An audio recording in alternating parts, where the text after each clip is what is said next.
Good evening. My name's Robin Guess. This is for the class Global Issues, and we're going to be covering an investigation in Nicaragua that was being started by the U.S. government, specifically the Biden administration.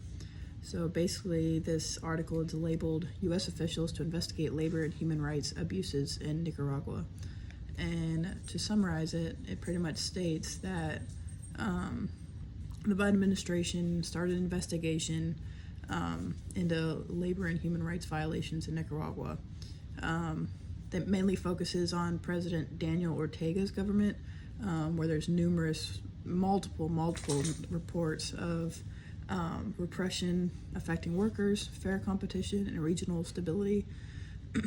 And this investigation, it's being aimed to assess the impact of these abuses on U.S. commerce, determine potential retaliatory measures, and it is under Section 301 of the Trade Act of 1974 is what they're basing this investigation on.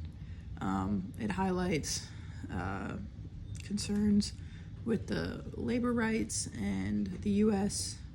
is trying to take a proactive stance in examining these issues as it reflects a broader commitment to upholding human rights and fair labor practices in the region.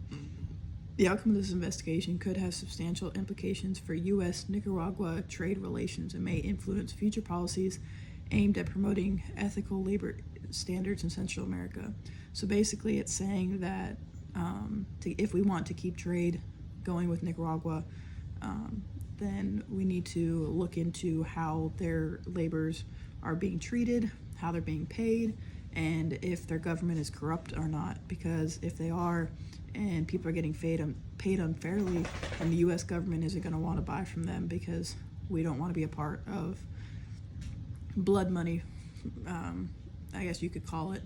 And if we were to do that, then it could look poorly on the U.S.